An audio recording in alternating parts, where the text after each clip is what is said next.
यह कहानी है एक ऐसे भारतीय की जिसने सिर्फ अंग्रेजों की भाषा नहीं सीखी बल्कि जर्मनी की धरती पर जाकर जर्मन भाषा में अपने ज्ञान की पहचान बनाई। वो थे डॉक्टर भीमराव रामजी आम्बेडकर। साल 1921 लंदन स्कूल ऑफ इकोनॉमिक्स में उन्होंने अपना ऐतिहासिक शोध प्रबंध प्रस्तुत किया, द प्रॉब्लम ऑफ द रुपए, its origin and it's solution. ये सिर्फ एक थीसिस नहीं थी, ये एक रेवोल्यूशनरी स्टेटमेंट थी जिसने ब्रिटिश सरकार की आर्थिक नीतियों को सीधी चुनौती दी। लेकिन डॉक्टर अंबेडकर के दिमाग में एक और सपना था, Germany, the land of thinkers. और इस सपने की तैयारी उन्होंने बहुत पहले शुरू कर दी थी। जब वे कोलंबिया यूनिवर्सिटी में पढ़ रहे थे तभी उन्होंने एक इलेक्टिव सब्जेक्ट चुना, जर्मन भाषा, क्योंकि वे पहले से जानते थे कि उनका अगला डेस्टिनेशन होगा द यूनिवर्सिटी ऑफ बॉन। उन्होंने जर्मन भाषा सिर्फ सीखी नहीं थी बल्कि उस पर मास्टरी हासिल की थी। ग्रामर, सिंटैक्स, आर्टिकुलेशन, हर स्तर पर उनकी प्रोफिशिएंसी इतनी गहरी थी कि जब उन्होंने 25 फरवरी 1921 को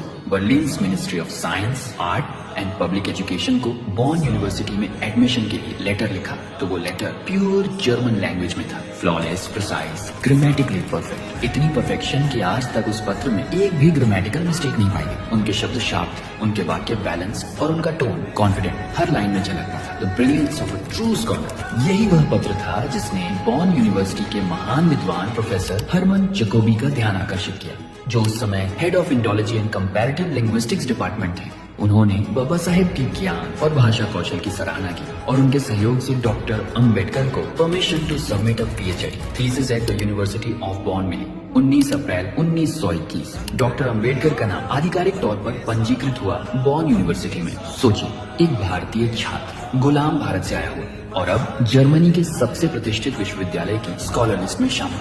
लेकिन डेस्टिनी ने एक और मोड़ दिया। उसी समय उन्हें लंदन से एक लेटर मिला, उनके गाइड प्रोफेसर एडविन कैनन का। उसमें लिखा था, your thesis criticises British government policies, you must rewrite it. Doctor Ambedkar के पास न समय था न पैसे, लेकिन उनके पास था कमिटमेंट टू ट्रूथ। उन्होंने बॉन छोड़ने का कठिन निर्णय लिया, लंदन लौटे और थीसिस को फिर से लिखा। वही थीसिस बाद में बनी भारत की आर्थिक रीढ़ और आरबीआई की इंटेलेक्चुअल फाउंडेशन। बॉन यूनिवर्सिटी का उनका चैप्टर भले अधूरा रह गया, लेकिन उनकी जर्मन लैंग्वेज मास्टरी आज भी एक लेजेंड है। उनका लिखा हुआ पत्र, उनकी सेंटेंस कंस्ट्रक्शन, उनकी स्कॉलरली प्रिसीजन, सब कुछ आज भी जर्मनी के हाइडेलबर्ग यूनिवर्सिटी में सुरक्षित है, जहां डॉक्टर मरीन वेलविंकलशैम, एक जर्मन सोशियोलॉजिस्ट, ने 2003 में डॉक्टर अंबेडकर के इस फॉरगॉटन चैप्टर को दुनिया के सामने लाया। उन्होंने बताया कि बाबा साहेब न सिर्फ इंग्लिश, संस्कृत बल्कि जर्मन में भी इक्वली प्रोफिशिएंट थे। उनकी लिंग्विस्टिक इंटेलिजेंस इतनी अद्भुत थी कि वे अलग अलग भाषाओं में सोच सकते थे और हर भाषा में अपने विचार उतनी ही क्लैरिटी से व्यक्त कर सकते थे।